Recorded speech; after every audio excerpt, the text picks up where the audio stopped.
আমার নবম শ্রেণীর প্রিয় ছাত্রছাত্রীবৃন্দ, আজ তোমাদের ক্লাস নেব। আজ পড়াবো আমি কবিগুরু রবীন্দ্রনাথ ঠাকুরের লেখা খেয়া কবিতাটি। বিশ্বকবি রবীন্দ্রনাথ ঠাকুর বাংলা সাহিত্যের এক অবিস্মরণীয় নাম। বাংলা সাহিত্য না, গোটা বিশ্ব সাহিত্যের এক অনিবার্য উজ্জ্বল নক্ষত্র হলেন আমাদের কবিগুরু রবীন্দ্রনাথ ঠাকুর। তো বিশ্বকবি সম্পর্কে যতটুকুই বলবো, যা বলবো সেটা নিতান্তই কম বলা হবে। আর বলতে গেলেই সেই গঙ্গা জলে গঙ্গা পুজোর মতোই কবির প্রতি আমরা আমাদের শ্রদ্ধার্ঘ অর্পণ করব, কবিকে আমরা তর্পণ জানাবো। তো কবি পরিচিতি এর আগের অন্যান্য কবিতা বা গদ্যাংশের পড়ানোর ক্ষেত্রে আমি মোটামুটি বলে গেছি। তো আজকে সরাসরি আমি কবিতায় ঢুকে যাচ্ছি। খেয়া কবিতা পড়াবো। কবিতাটির মূল কাব্যগ্রন্থ হলো চৈতালি, এবং চৈতালি কাব্যগ্রন্থের 13 সংখ্যক কবিতা হলো খেয়া। 13 সংখ্যক মানে চৈতালি কাব্যগ্রন্থ তো অনেকগুলো কবিতার সন্নিবিষ্ট একটা দলিল, অনেকগুলো কবিতা মিলিয়ে এই চৈতালি কাব্যগ্রন্থটি কবিগুরু রচনা করেছিলেন। তো এই কাব্যগ্রন্থের 13 নম্বর কবিতা, মানে 1, 2, 3, 4, 5, 6, 7, 8, 9, 10, 11, 12, 13 নম্বর যে কবিতাটি ছিল সেটা হচ্ছে আমাদের পাঠ্যাংশের কবিতা খেয়া। তো তাহলে কবির নাম, কবিতার নাম, মূল কাব্যের নাম, কত সংখ্যক কবিতা মোটামুটি তোমরা জানলে। এরপরে আমি কবিতায় প্রবেশ করব। কবিতায় প্রবেশ করার আগে আমি বলে রাখি, খেয়া কবিতাটি কিন্তু একটি রূপক কবিতা। প্রশ্ন করতে পারো, ম্যাম রূপক কবিতা কি? রূপক কবিতা সেই কবিতাকেই বলা হয় যে কবিতার মধ্যে দুটো বক্তব্য থাকে, একটা বাহ্যিক অর্থ, একটা অন্তর্নিহিত অর্থ। মানে একটা অনুষঙ্গেই আমরা কবিতা বুঝিয়ে যাচ্ছি, যেটার অর্থ একটা বাহ্যিক অর্থ হতে পারে আর একটা অন্তর্নিহিত গূঢ়ার্থ বা ভাবার্থ হতে পারে। তো সেই অনুযায়ী এই কবিতার মধ্যেও কিন্তু আমরা দেখব যে একটা বহিরঙ্গের অর্থ রয়েছে, একটা অন্তরঙ্গের অর্থ রয়েছে। সেই অন্তরঙ্গের অর্থটাই কিন্তু কবিতার মূল ভাব সত্য। ঠিক আছে, কবিতায় প্রবেশ করি। কবি বলছেন, খেয়া নৌকা পারাপার করে নদীর স্রোতে, কেহ যায় ঘরে, কেহ আসে ঘর হতে। তো খেয়া নৌকা আমরা আমাদের বাস্তবিক জীবনেও যেটা দেখি, খেয়া নৌকা বলতে যে নৌকা পারাপারের জন্য ব্যবহার হয়, নদীর এই পার থেকে ওই পারে একটা যানবাহনের বা একটা বয়ে যাওয়ার মাধ্যম, বা আমরা এই পার থেকে ওই পারে যেতে গেলে আমরা যাতায়াতটা যে করবো, সেই যাতায়াতের মাধ্যম হলো জলপথের, যদি যাতায়াত করি জলপথের যাতায়াতের মাধ্যম নৌকা। তো কবি বলছেন যে খেয়া নৌকা, খেয়া নৌকা পারাপার করে নদীর স্রোত চলছে, নদী বয়ে চলছে। তোমরা কল্পনা করতে পারো নদীর যাবার জন্য যোগাযোগের মাধ্যম, যাতায়াতের মাধ্যম হচ্ছে এই খেয়া নৌকা। বুঝলো তো? তারপরে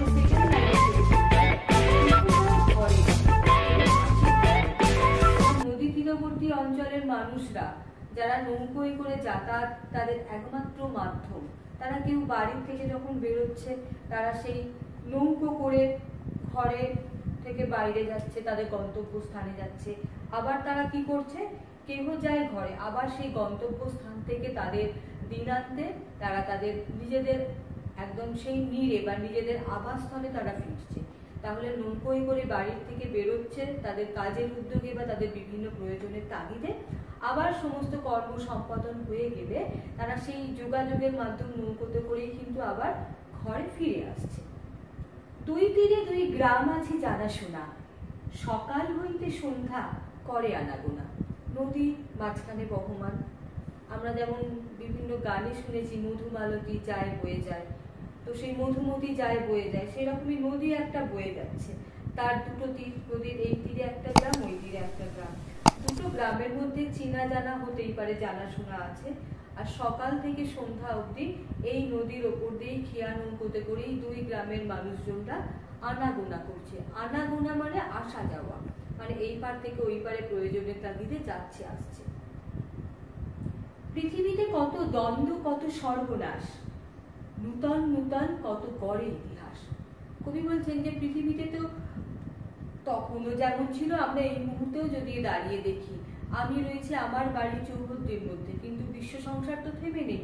কোথাও চলছে দ্বন্দ্ব, মানে কোথাও গন্ডগোল, বিবাদ চলছে, কোথাও সর্বনাশ, কোথাও কারোর খুব ক্ষতি হয়ে যাচ্ছে, এবং আবার হয়তো কোথাও খুব আনন্দের স্রোত ভাসছে, সেই অনেকটা সেই প্রবাদ বাক্যের মতো, কারো পৌষ মাস কারো সর্বনাশ, কোথাও বিপদ কোথাও আনন্দ। তো এই রকমই চলছে পৃথিবীতে, তো সমস্তটাই চলমান, কোথাও তো কোনো কিছু স্থির হয়ে বসে নেই। অতএব দুঃখ, যন্ত্রণা, অন্ধকার, আলো, বিপদ, রক্তক্ষয়ী সংগ্রাম, তার পতন, সবটাই কিন্তু একের পর এক ক্রমান্বয়ে অতিবাহিত হয়ে চলেছে। তারপরে কবি বলছেন, নূতন নূতন কত গড়ে ইতিহাস। হ্যাঁ, এরপরে তো ইতিহাস তৈরি হচ্ছে। আজকে একটা রাজবংশ রাজত্ব করলো, বা আমরা যদি আমাদের যুক্তরাষ্ট্রীয় কাঠামোয়, আমি যদি আমার রাজনৈতিক পরিমণ্ডলের দিকে, বর্তমান ভারতবর্ষের দিকে তাকাই, আজকে একটি দল দেশ শাসন করছে, ইতিহাস তৈরি করছে, আবার পরবর্তী নির্বাচনের পর আবার হয়তো কোনো অন্য দল এসে আমাদের দেশ, আমাদের রাজ্যকে শাসন করছে। তো তার ফলে তারা ইতিহাস তৈরি করছে। এটা গৌরবান্বিত ইতিহাস হতে পারে, কোনো একটা বিমূর্ত অন্ধকার ইতিহাস হতে পারে, কিন্তু ইতিহাস তো হবে। যেটা আমাদের অতীত, যেটা আমাদের অতীত জীবনের একটা পরম্পরা বহন করছে, সেটাই তো আমরা যখন পড়ছি, সেটাই আমাদের কাছে ইতিহাস হয়ে দাঁড়াচ্ছে। যেটা অতীত, যেটা বইয়ে আমরা চলছি, আমরা বর্তমানে দাঁড়িয়ে সেই অতীত থেকে শিক্ষা নিচ্ছি, সেটাই আমাদের কাছে ইতিহাস। তো কবি বলছেন যে পৃথিবীতে তো অহরহ এইরকম দ্বন্দ্ব, গন্ডগোল, বিপদ আপদ লেগেই রয়েছে, আর তার ফলে একটার পর একটা ইতিহাস কিন্তু পৃথিবীতে ক্রমান্বয়ে ক্রমান্বয়ে তৈরি হয়েই যাচ্ছে, রচনা হয়েই যাচ্ছে। রক্ত প্রবাহের মাঝে ফেনাইয়া উঠে সোনার মুকুট কত ফুটে আর ফুটে। কোথায় কোথাও রক্তক্ষয়ী সংগ্রাম চলছে। আমরা পড়ি না খবরে, আমরা শুনছি খবরে যে এখানে এই গন্ডগোল হয়েছে, এই খুন হয়ে গেল, এই এতজন মারা গেছে, এতজন হসপিটালাইজড হয়েছে, মানে রক্তক্ষয়ী যুদ্ধ চলছে। এবং তারপরেই কবি বলছেন সোনার মুকুট, মানে কোনো রাজবংশ পতনের মধ্যে চলে গেলে, কোনো পার্টি যখন হারিয়ে ফেললো নিজেদের অস্তিত্ব, তখন তারা কি হলো, তারা পরাজিত হয়ে মুখ লুকিয়ে ফেললো। আর যে দল বা যারা বিজয়ী হলো, তারা তখন নিজেরা পদে বসছে, তারা নিজেরা রাজ্য গঠন করছে, নিজেরা ক্ষমতার শীর্ষে যাচ্ছেন, তাহলে তারা তখন সোনার মুকুট পরছেন, তারা জিতেছেন, বিজয়ী, সগর্বে তারা জয়ীর মুকুট তাদের পালকে একটা করে সংযোজন করছেন। সভ্যতার নব নব কত তৃষ্ণা ক্ষুধা, উঠে কত হলাহল, উঠে কত সুধা। কবি বলছেন আমাদের এই যে সভ্যতা বহমান, আমরা এখন দাঁড়িয়ে রয়েছি, এর পরবর্তীকালীন হয়তো আফটার 10 ইয়ার্স, আফটার 20 ইয়ার্স আমরা আরো আধুনিক জীবনযাপনে অভ্যস্ত হয়ে যাব, আরো হয়তো প্রযুক্তিগত দিক দিয়ে আমাদের জীবনযাপনের স্ট্যান্ডার্ডটা আরো হয়তো হাই র্যাঙ্কে উঠবে। তো তাহলে সভ্যতা আমাদের ক্রমান্বয়ে ক্রমান্বয়ে শীর্ষে উঠছে। তো এই যে সভ্যতার নব নব তৃষ্ণা, আজকে আমি পাখার তলায় রয়েছি, মনে হচ্ছে যে এত গরম, পাখার নিচে ছাড়া থাকা যাবে না। কিন্তু আরো যখন 20 বছর আগে, যখন আমরা খুব ছোট ছিলাম, গ্রামে বড় হয়েছি, তখন হয়তো ইলেকট্রিসিটি ছিলই না, সেইভাবে জীবনযাপন করে অভ্যস্ত হয়ে গেছি। তারপরে আমাদের তৃষ্ণা এলো, ক্ষুধা এলো, পারছি না, আমরা ইলেকট্রিসিটিতে এলাম, পাখার তলায় ছাড়া থাকছি না, আরো যখন উন্নত হয়ে গেলাম, এসি ছাড়া থাকতে পারছি না। এরপরে হয়তো ভবিষ্যতে আরো আরো আরো কিছু আমাদের আধুনিক জীবনযাত্রার মান উন্নত হয়ে আমাদের আরো বিলাসী জীবনযাপনের মধ্যে আমরা অভ্যস্ত হয়ে যাব। তো সেই রকমই কবি বলছেন যে সভ্যতার এই যে নতুন নতুন তৃষ্ণা ক্ষুধা, এর ফলে কি হচ্ছে, উঠছে কত হলাহল। হলাহল শব্দের অর্থ কি বিষ, আর উঠছে কিছু খুয়ে, উঠে কত সুধা, সুধা শব্দের অর্থ অমৃত। তো সমুদ্র মন্থন করেছিলেন যখন দেবতা অসুররা, তখন কি হয়েছিল, কিছুটা বিষ উঠেছিল, তারপরে কিছুটা অমৃত উঠল। আমরা এতটাই, আমরা যেমন তোমাদের প্রবন্ধ পড়াতে গিয়ে বলি না যে বিজ্ঞান অভিশাপ না আশীর্বাদ, দৈনন্দিন জীবনে বিজ্ঞান আমাদেরকে এত উন্নতির শীর্ষে নিয়ে গেছে, সকাল থেকে রাত অবধি বিজ্ঞানের আবিষ্কারের মধ্যেই আমরা আমাদের জীবনটাকে পর্যবসিত করেছি। তার ফলে আমরা বিজ্ঞানকে আমরা একদম মানবের, মানে একদম আশীর্বাদ রূপে পেয়েছি। আবার বিজ্ঞানের অতিরিক্ত প্রযুক্তিগত আবিষ্কারের ফলে বিধ্বংসী রূপ কিছু কিছু আমাদের জীবনে এসছে, পারমাণবিক বিস্ফোরণ, কত কিছু হয়ে গেছে। তাহলে আমাদের এই যে তৃষ্ণা, আরো কিছু আবিষ্কার করব, আরো উন্নত কিছু করব, এটা করতে গিয়ে আমরা কিন্তু কিছু কুটিল চক্রান্ত অনুযায়ী বিজ্ঞানকে খুব খারাপভাবে ব্যবহার করছি, তার ফলে রক্তক্ষয়ী যুদ্ধ চলছে। তো কবি কবি সেটাই বোঝাতে গিয়ে বলেছেন যে এই যে আমাদের নতুন নতুন সভ্যতার ক্ষুধা, এর ফলে আমরা যেমন কিছু ভালো পাই, কিছু খারাপ জিনিসও আমাদের জীবনের সাথে অঙ্গাঙ্গিভাবে জড়িয়ে যায়। শুধু হেথা দুই তীরে কেবা জানে নাম, দোহা প্রাণে চেয়ে আছে দুই খানি গ্রাম। কবি বলছেন এত কিছুর পরেও কিন্তু এই নদী বয়ে চলেছে, নদীর দুটো তীরে দুটো গ্রাম রয়েছে এবং দুটো গ্রাম কিন্তু একে অপরের দিকে চেয়ে রয়েছে। দোহা পানি, দোহা শব্দের অর্থ কি? মানে দুজনের, মানে দুজন দুজনের দিকে চেয়ে রয়েছে, দুটো গ্রাম, মাঝখান দিয়ে নদী বয়ে গেছে। এই খেয়া চিরদিন চলে নদীর স্রোতে, কেহ যায় ঘরে কেহ আসে ঘর হতে। কবি বলছেন এই খেয়া চিরদিনই চলে যাবে। আজকে আমরা এই খেয়ার মাধ্যমে নদীর এই পার থেকে ওই পারে যাচ্ছি, আমাদের পূর্ববর্তী প্রজন্ম, আমাদের বাবা ঠাকুরদারা তারাও এইভাবে গেছে, আবার আমাদের পরবর্তী প্রজন্ম তারাও কিন্তু এই নদীর ওপর দিয়ে এইভাবেই যাবে। তাহলে প্রজন্মের পর প্রজন্ম এইভাবেই চলে যাবে, চিরদিন চলবে। আর কেউ বাড়ি থেকে কাজের জায়গায় যাবে, বের হবে ঘর থেকে, কেউ আবার ঘরে ফিরবে। এটা গেল বাহ্যিক অর্থ, ঠিক আছে। অন্তর্নিহিত অর্থ যেটা, খেয়া নৌকা পারাপার করে নদী স্রোতে, কেহ যায় ঘরে কেহ আসে ঘর হতে। মানে কি বলতো? খেয়া নৌকা হচ্ছে এখানে একটা জীবন, জীবনের এই পারে জন্ম, ওই পারে মৃত্যু।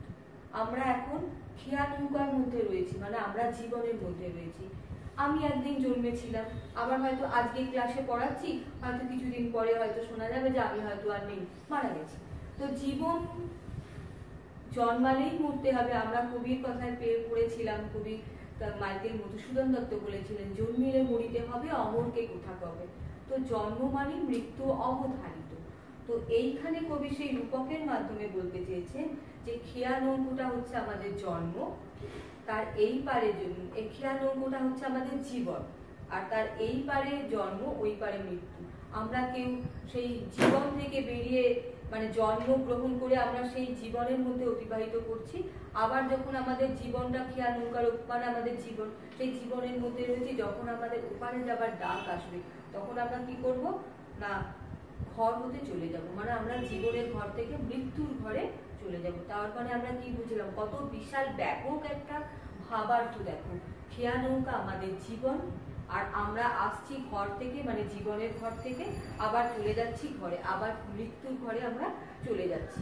কবি বলছেন সকাল থেকে সন্ধ্যা, মানে এইভাবে দিনের শুরু থেকে দিনের শেষ অবধি একটার পর একটা আমরা জন্মাই, আমরা একটার পর একটা দিন অতিবাহিত করি, আমাদের দিন মাস যায়, আমাদের বয়স বাড়ে, আমরা আস্তে আস্তে শৈশব থেকে কৈশোর, কৈশোর থেকে যৌবন, যৌবন থেকে প্রৌঢ়ত্ব, প্রৌঢ়ত্ব থেকে বার্ধক্যে উপনীত হই, তারপরে একটা সময় মৃত্যু মুখে পতিত হই। যদিও সবাই যে বার্ধক্যে গিয়েই মৃত্যু মুখে পতিত হয় তা না, এখন তো মৃত্যু কখন কার আসে কে জানে। কবি জীবনানন্দ দাশ বলেছিলেন, কখন মরণ আসে কে বা জানে, কালিদাহের ঝড় কখন যে কমলের নাল ভাঙে, মানে কখন মরণ আসবে কেউ কিচ্ছু করে বলতে পারবো না।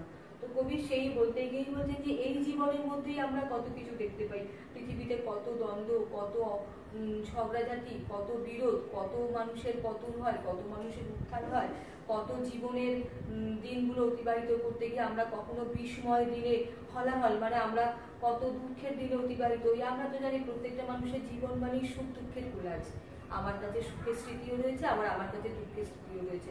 আমি বলতে পারবো না আমার সব দিনগুলোই আনন্দের দিন, না, আমার কখনো দুঃখের দিন, কখনো কষ্টের দিনও গেছে, আবার যাবেও, আবার হয়তো আমি খুব আনন্দের দিনে অতিবাহিত করেছি। তো সেগুলো বোঝাতে গিয়ে কবি বলছেন যে জীবনের এই তীরে দাঁড়িয়ে আমরা সুখ দুঃখের হাত ধরে ধরে আমরা জীবনটাকে নিয়ে এগিয়ে চলেছি। তারপরে শেষে কবি বলছেন যে দুহা পানে চেয়ে আছে দুইখানি গ্রাম, জীবন মৃত্যুর মাঝখানে আমরা দাঁড়িয়ে রয়েছি, জীবন চেয়ে রয়েছে মৃত্যুর দিকে, মৃত্যু চেয়ে রয়েছে জীবনের দিকে। যখনই তার কাজ শেষ হয়ে যাবে, যখনই তার সমস্ত কিছু পৃথিবীতে দায়িত্ব শেষ হয়ে যাবে, হয়তো তাকে মৃত্যু এসে হাত ধরে পরপারে নিয়ে চলে যাবে। অতএব এই যে আছি এইটুকু সময়ের মধ্যে যতটুকু পারবো আমরা জীবনটাকে নিজেদের মতো করে উপভোগ করে নেব, এবং এইভাবেই আমরা হয়তো জীবনের ঘর থেকে আসবো, আবার ঘর থেকে চলে যাব, মানে জীবনের ঘর থেকে মৃত্যুর দিকে চলে যাব। মানে কবি একটা ভীষণ ভীষণ রকম একটা ব্যাপক অর্থে কিন্তু কবিতাটাকে ব্যবহার করেছেন।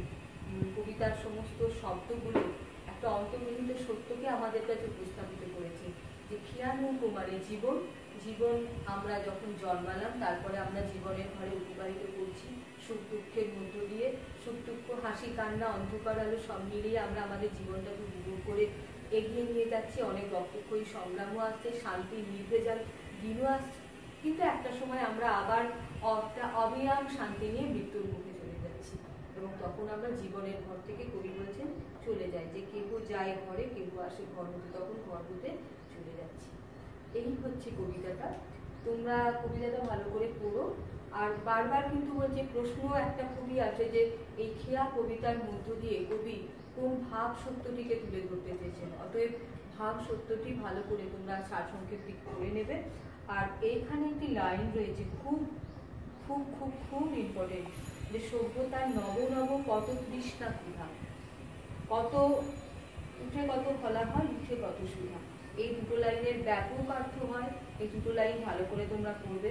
যদিও প্রশ্ন এরপরে আমি কোনো সময় ডিটেলে দিয়ে দেবো, তাহলে এই দুটো লাইন, কেহ যায় ঘরে কেহ আসে ঘর হতে, এই লাইনের ব্যাপক অর্থ তোমরা একটু বুঝবে। দুহা পানে চেয়ে আছে দুইখানি গ্রাম, মানে দুটো গ্রাম দুজনের দিকে চেয়ে রয়েছে। বাহ্যিক অর্থ, অন্তর্নিহিত অর্থ, জন্ম মৃত্যু পরস্পর ক্ষণস্থায়ী, জন্ম মৃত্যুর দিকে চেয়ে রয়েছে, কখন মরণ আসবে কে বা জানে।